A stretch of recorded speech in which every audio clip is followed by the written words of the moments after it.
आमदार जितेंद्र आव्हाड जोडले गेलेले आहेत। आव्हाडजी, मराठा समाज ज्या आरक्षणाची मागणी करते मात्र अतिरिक्त आरक्षण देऊ असं मुख्यमंत्री म्हणतायत। ओबीसींमधून आरक्षण देऊ याविषयी त्यांनी चकार शब्द सुद्धा काढला नाहीये। की त्यांना ओबीसी मधनं आरक्षण देताच येणार नाही।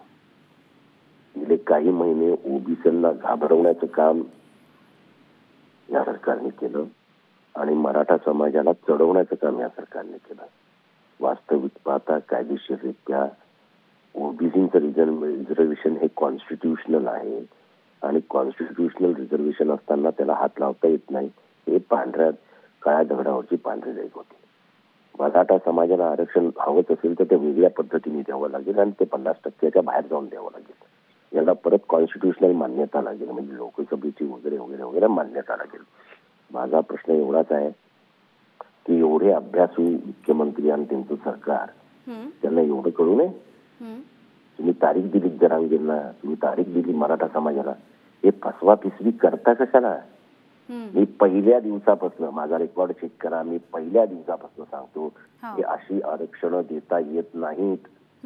तुम्ही ते शिवाजी महाराजांच्या पायाशी गेले, तिथे सांगितलं देणार, मग सांगितलं असं देणार, मग सांगितलं तसं देणार, अहो देताच येत नाही। कॉन्स्टिट्यूशनल प्रोव्हिजन नाहीये आणि ओबीसी समाजामध्ये भय निर्माण केलं आणि ओबीसी समाज विरुद्ध मराठा समाजाची लढाई लावून दिली। त्यांचं कामच तेवढं आहे। आता फक्त राहिलंय स्त्री पुरुषांमध्ये लढाई लावायची, जाती जातीमध्ये लावून झाली, धर्मामध्ये लावून झाली। आता लिंगावर या, लिंगामध्ये लढाई करा, की महिला आणि पुरुष यांच्यामध्ये लढाई लावून द्या, एवढंच राहिलंय आता महाराष्ट्र। महाराष्ट्राचा बट्ट्याबोळ करून टाकला, बट्ट्याबोळ। माझ्या समाज सुधारकांचा महाराष्ट्र, समाज व्यवस्था नीट ठेवणारा महाराष्ट्र कुठेच दिसत नाही।